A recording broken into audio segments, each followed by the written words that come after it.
Hello and welcome to another episode of the Super Soul Model Series. I'm your host, James Granström, and thank you so much for tuning in. Today I have a fantastic show lined up, and the title is How to Heal Yourself from Addictive Behaviours Fast.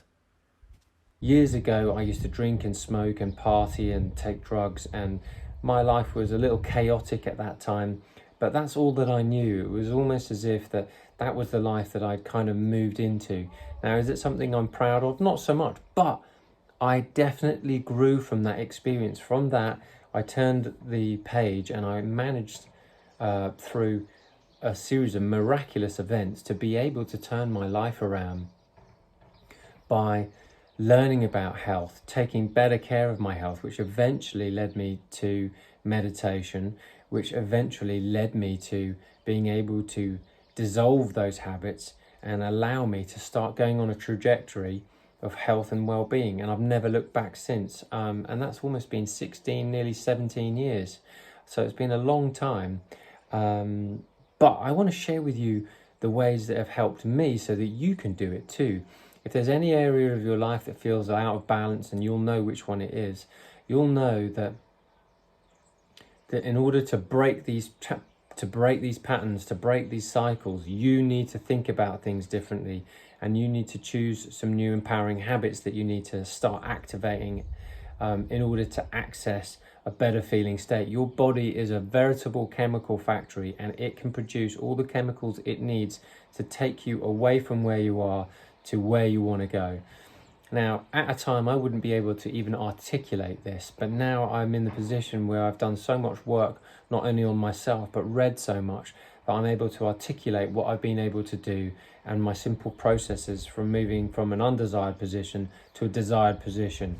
And my desired position is never ending and unlimited, because I'm looking to increase my levels of happiness, increase my levels of well-being, increase my levels of confidence, and that requires certain habits to be put in place. And I've talked about that on other podcasts, but for the purpose of today and the purpose of today's show, I want to be talking about some of my 5 principles, some of my 5 areas and techniques that I highly recommend that you do if you want to break some addictive patterns in your life and get yourself on a feel-good trajectory. Because if you keep doing what you're doing, you're going to keep getting the same results. And now is a great time to break the patterns and cycles that you find personally destructive for yourself. And destruction, like Lord Shiva, is a great thing, because you want to destruct the old and introduce the new. And you can only do that when you let go of the old. And that's essentially what I'm talking to. I'm going to talk to the new part of yourself that is looking to make positive change. And positive change isn't always easy. It takes practice. It takes repetition. And this is some of the techniques that I'm going to share with you today that I've clarified and gone through over my mind for quite some time, is what I want to share with you today. Some of you may know my story, but it was mainly meditation, and particularly meditation and incorporating a daily meditation practice, TM, or Transcendental Meditation, which was what I was guided to, that allowed me to change and break the patterns of what I was doing. I was partying a lot, I was going out a lot, I was drinking a lot, I was doing all sorts of things that I'm not necessarily proud of. However, once I started incorporating a daily meditation practice, which was quietening the mind, or learning how to quieten the mind, and I started with Transcendental Meditation. There's loads of different types of meditation, but for some reason Transcendental Meditation, or TM as it's known, which was led by Maharishi Mahesh Yogi in the 60s, who taught the Beatles, this particular technique worked especially well for me. And it's worked as well for Russell Brand. He's done TM, and I've noticed his energy change as well magnificently, particularly over the last 2 years. If you'd watch him debate, and Russell is a great example of a human being who's managed to turn it around. And you notice, once you start meditating for a longer period of time, you notice other people on that wave. Notice other people with this sense of clarity and well-being and lightness to being, and people who are more in their heart than in their head. It's very, very interesting. I'd say Russell Brand about 5 years ago was far more in his head, and now he's way more in his heart. And I love Russell, and I think he's absolutely brilliant, and I love what he's doing. And Anybody can do it, and Russell's really documented like some of his things and being very open and candid about like, you know, what he's been up to. And so I really appreciate his story and his journey, and you know, the way he opens up and shares with everybody. And what I've noticed from like 16, nearly 17 years of meditation, for me, is that within about a couple of weeks, within just 2 weeks of daily meditation, of sitting down 20 minutes a day, I was given a mantra by the Transcendental Meditation group that I went to, which was just being given a mantra, and a thought would come up. You repeat the thought, and as you repeat that thought, you just go back. So it's like a cycle over and over again. Okay, I'm thinking about going shopping, right? Mantra. Okay, what have I got to do today? Oh, say my mantra. And you say this all mentally, and you do it for 20 minutes, and it's almost as if you're having this cycle of like thoughts that go on and on and on and on in your mind. And that's what is known as the monkey mind. And the monkey mind just needs to give something to focus on, otherwise it will just run wild. And that's why we get so tired mentally, because we're not focusing our thoughts. And when we begin to focus our thoughts, particularly with TM, which is very interesting, just one thought, that slows that brainwave pattern down, slows that active thinking down. And as you slow that active thinking down, you give your soul, you give your energy a chance to shoot right back up. And as it shoots right back up, you start hitting these high ceilings of natural high, natural well-being. It might last 10 seconds, you might last 20 seconds. I mean, if I get that for like 20 seconds in 20 minutes, I am chuffed. That means the job is done. I've touched my source, I've touched my inner being, I've touched this wellness that pervades and encapsulates all of my being, and pierces through every cell in my being. Now, when I've got a lot of thinking going on, sometimes that's in an active state, which is very in flow state, and sometimes it's like very reactive. And that reactive state is basically where we start to fall in to what I call addictive behavior. And the reason why we become addicted to stuff that is not necessarily good, let's call it bad addiction behaviors, the reason why we fall into those categories is because we've not been touching that well-being ceiling that we can reach into every day when we meditate, when we feel good, when we practice feeling good. Because the more that you want to feel good, the higher your vibe, and the higher your vibe, the better you'll feel. And then you won't necessarily require wanting to go to those old addictive behaviors, because you'll be feeling so good naturally. And those endorphins, the serotonin, the dopamines that your body produces naturally, aka your natural high, will kick in, and you'll be more addicted to wanting to go in that way rather than those old previous substances, alcohol, cigarettes, etc. That stuff is a distraction from basically the thought processes that have been going on in your mind for such a long period of time. And you just try to cut out that thought process by going through the middle, so to speak, of those addictive behaviors. Oh yeah, I don't like my financial position, or I don't like my spouse, or I don't like my family, or I hate my job. I'm going to go to the pub and get pissed. Bang. And so you do that so you don't have to think about it and forget about it.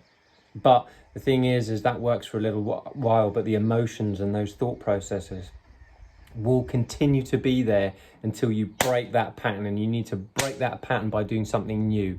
And when you do something new, like meditation, which is the first of my key principles to breaking addictive behavior and getting on a feel-good path, what happens is you quiet the mind quiets, you hit that natural high. As you hit that natural high, you stop requiring those old addictive behaviors, because they don't feel good, because you're already getting this connection, you're already getting this feel-good endorphin rush, you're already getting this feel-good relaxation. Your body's starting to detox through meditation. For some reason, when you quiet the mind, the mental chatter just relaxes. And as it relaxes, your natural vibration and frequency rises. And that's how you hit your natural high. And you dispel and you detach yourself from wanting to do those addictive behaviors, because you're already getting this feel-good rush. So why do I need to go and get pissed or get drunk or take drugs or smoke when I could be doing this 20 minutes a day, twice a day perhaps?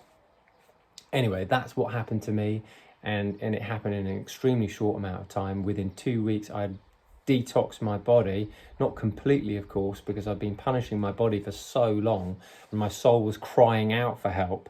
Although I couldn't articulate it at the time, I was just feeling emotionally chaotic, emotionally up or down, and wasn't sure where I was.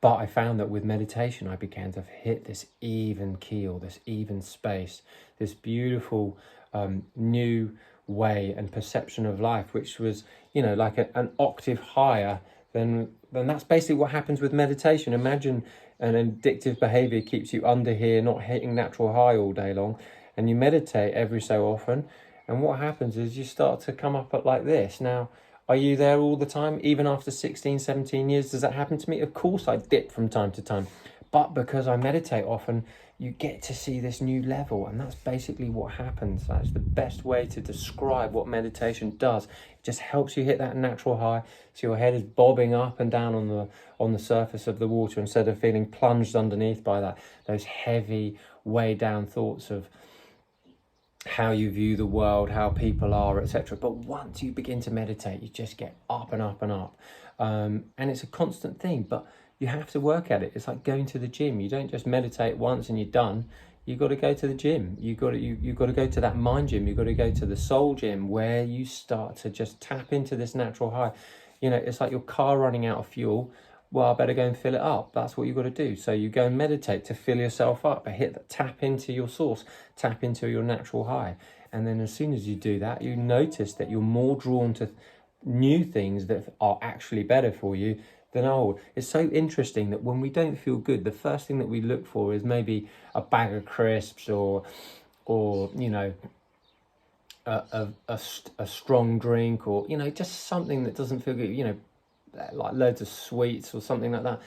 It's so funny that that we want to move towards those things when we don't feel good, because we think they're going to make us feel better. And the reason being is our second chakra, our navel, is where our emotions lie, here.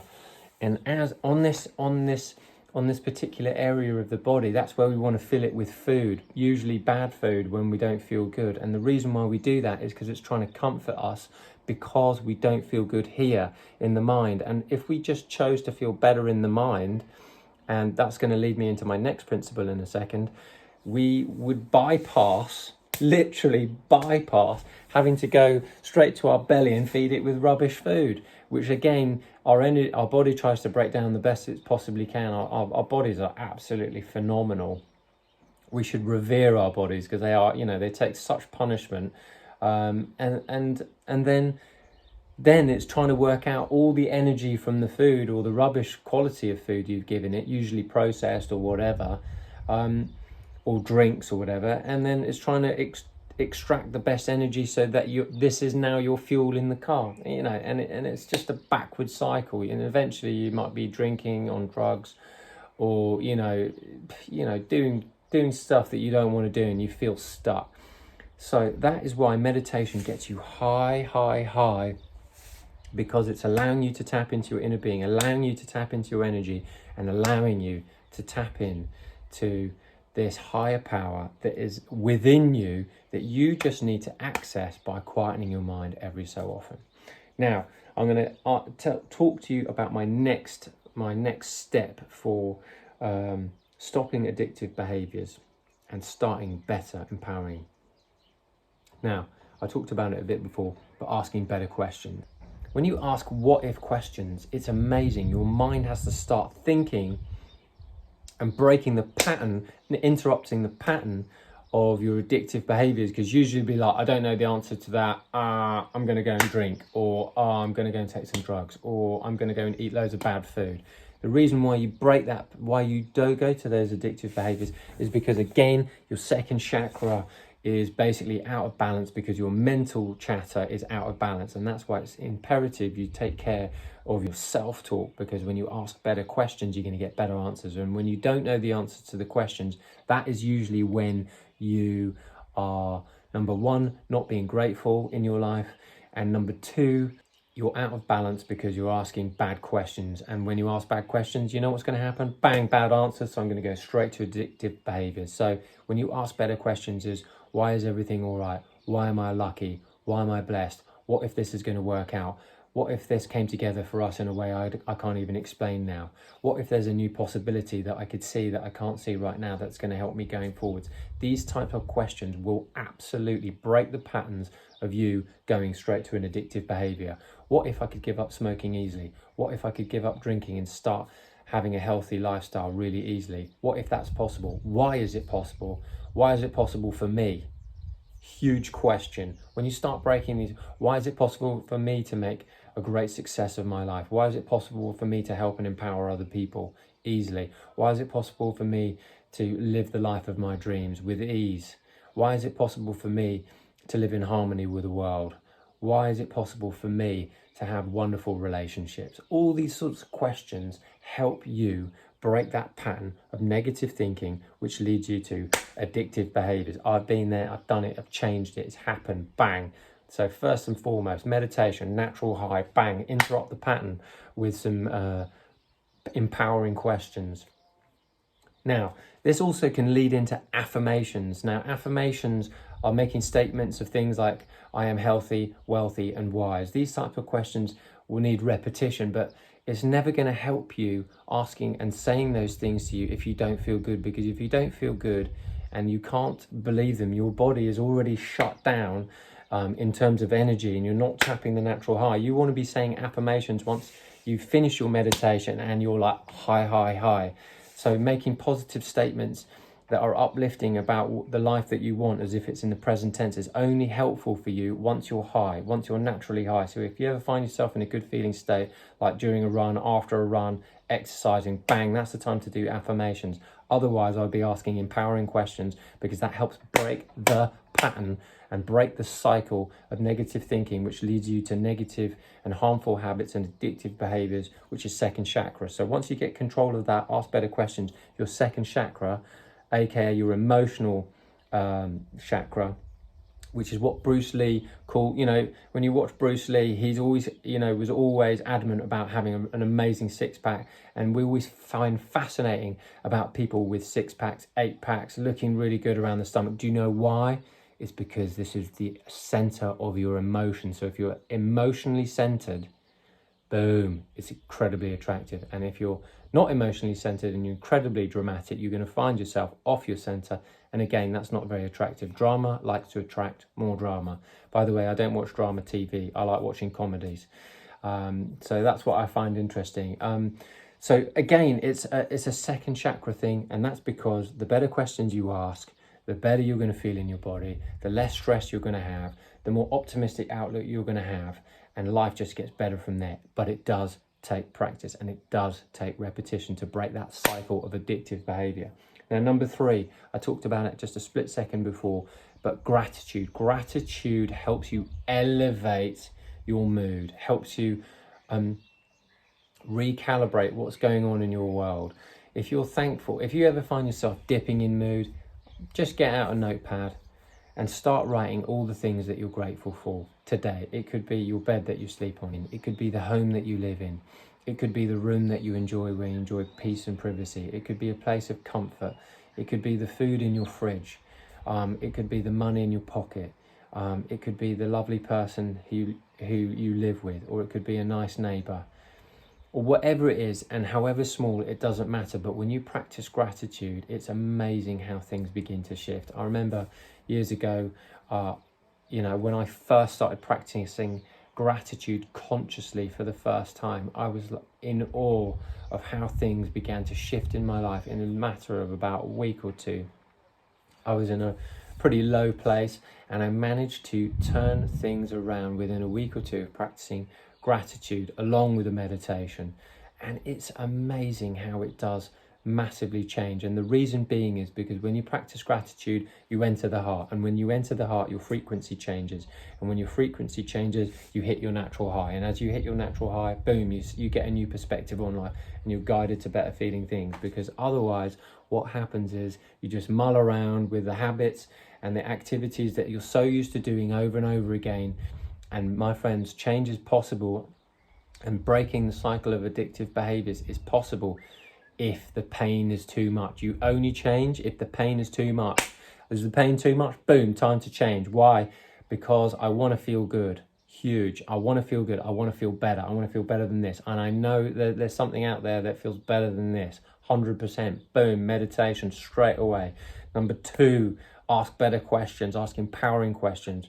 Why is everything going to work out? Why is there a way? Boom. That's really a good question. Number 3, practicing gratitude. Gratitude is a scientific fact that gratitude reciprocates. It's a scientific fact that gratitude helps the heart, increases heart health, reduces pressure on the heart, and increases well-being. And your heart is such a beautiful place, and that needs to be kept healthy, and gratitude is a way to access that and increase your frequency. Number 4, environment. Creating a healthy, beautiful environment to the best of your ability. Now, some of us may be challenged with homes, some of us may be blessed with homes, but either way, keeping your environment clean and tidy and in order is like keeping your mind in order. If your environment's in order, your mind is in order.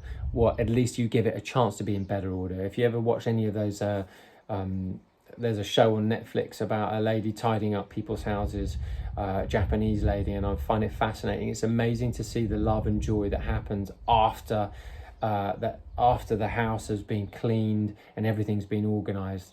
Their mind and their lives take off because there's not so much rubbish or clutter around the house. And it's very much like our internal world. The cleaner and the clearer our thinking, and the cleaner and clearer our environment, the greater chance you're going to have for greater success. So get your environment really clean. That's a quick, easy way to get into a very good feeling, onto a very good feeling path, and break the habit of addictive behaviours. So get cleaning, declutter, clear out all the crap, disassociate with people who've been doing those addictive behaviours that you're not interested in. Start meditating, create an altar space in your home, someplace sacred where you can meditate and relax every day, and you'll break that addictive behaviour very easily. Asking those empowering questions, practicing gratitude. And my last but not least is to pray. Why? Why do we pray? Praying is talking to God. Praying is talking to infinite intelligence. Praying is talking to your inner being. Praying is talking to that natural high. Praying is talking to the world and asking for what it is that you want. Because when you ask for help, it's an actual sign of reaching out so that somebody else can help you. Have you ever asked somebody directions in the street? Doesn't everybody want to help you? Of course they do, because it's innate with us. This is part of our genetic DNA. As human beings, we want to help, contribute and uplift to other people's well-being. Why? Because we know it's within us. So we often need to ask for help, and praying is a great way. You can do it silently, you can do it out loud. It doesn't really matter, but ask. Because when you ask, it will always be given, but it won't be necessarily given in that moment because you're on a different frequency. That is why meditation is listening and praying is asking. So you've got to ask and then you've got to listen. And that's why I love to meditate, and I advocate meditation, because meditation is the listening part to the prayer. We all pray, we're always asking for things all day long, whether you realize it or not. You're always asking, maybe I want a better relationship, maybe I want a better home, maybe I want to change my job, maybe I want more money. All these types of things are asking. You pray for that. You'll pray for that unceasingly often. But when you begin to meditate, what will happen is you'll calm that nervous system, you'll calm your mind, you'll reach up, you'll get above, bobbing above the water, you'll tap into your natural high, and ideas will be presented to you. Don't ask me how, that's just the way nature works. Nature, God, infinite intelligence, doesn't matter what you call it, will show you a way if you can tap in. But you've got to tap in, and you tap in when you feel good, you tap in when you're happy, you tap in when you're appreciation, you tap in when you're gratitude, you tap in when you're in love, you tap in when you're stroking a cat or dog or loving an animal or appreciating, and you tap in when sometimes you're sunbathing, being connected with the earth, spending time in nature, having a good meal with a family. This is how you tap in listening to music. All of these things help you tap in, and we become addicted to these beautiful habits when you start relaxing, when you start meditating. And all these principles, the gratitude, the asking the better questions. Asking the better questions is the quick fire way for your mind to use it perfectly. I advocate and love Noah St. John's the book of Affirmations. I'll put it beneath here. I've got nothing to do with Noah St. John, but I absolutely love it, because when I started asking great questions, my life turned around really, really quickly. It was amazing that one month I just asked myself, why have I doubled my income? And I couldn't believe it, but I actually got paid twice in the same month, but that was still doubling my income. So that gave me the belief that it was possible, and then it kept on going and going. Now, have I always done it? No, because I wasn't always asking that question, but it does work. Why am I so healthy? Why am I so well? And why am I moving in exciting new directions? These questions are really, really powerful, because you can't necessarily answer them, but you bypass that and go straight into your unconscious, subconscious mind, and it starts having to find out answers for you. And when they find the answers for you, it will show you evidence. That's how the body works. That's how the mind works. So use the mind for what it is, asking great questions, problem solving. And then the more you meditate, the more you're just going to rendezvous with good ideas, with good people, have better timing, feel clearer, tap into your natural high. Things just get better for you, and you break the addictive cycle habits with ease, and you start having new, empowering, healthy habits. And that's how it works. Why was it so easy for me to stop smoking? Why was it so easy for me to stop drinking? Why am I living a happy and healthy life? These are the types of questions you could be asking yourself. And that is help you bypass those, for you going straight to an addictive behavior. When you ask better questions, your life will improve. Mindset is everything. Meditation is the ancient practice of tapping into your natural well-being. Gratitude is an ancient practice of tapping into the heart and increasing your well-being and your heart health, and getting you on the feel-good frequency where good stuff happens to you. You want good stuff to happen to you? Practice gratitude. If you want bad stuff to happen to you, keep complaining. If you want to keep having addictive behaviors, then the only way that you're going to get out of it is by practicing these 5 principles. Creating a clutter-free environment is everything. Hanging around with great people and better people on the trajectory of where you want to go. That might be hard at the beginning. That's why meditation is key. Cleaning your environment straight away. Maybe locking yourself in your room, meditating every day, 20 minutes a day minimum. I was doing 20 minutes twice a day on a TM. I've got a meditation you can use to help you focus. It's a good way to start if you can't go and see a TM instructor. But my meditation is a breathing focus, and it will calm the nervous system, and it will help you tap back in. So that's 100% working. And of course, praying. Praying is everything. Whether you're religious or not doesn't really matter, because everyone's praying all the day long with their thinking. It's so interesting. You don't have to go to a church in order to pray. You could just, it doesn't really matter, because your thinking is always a prayer, because whenever you're thinking, you're asking for improvement. And life is always about asking for improvement. But anyway, I hope you enjoy this video. If you like it, please subscribe. And if you like this podcast, as usual, thank you so much, and please subscribe and share it with as many people who you think would benefit as possible. Thank you for tuning in. And as always, I wish you green lights all the way.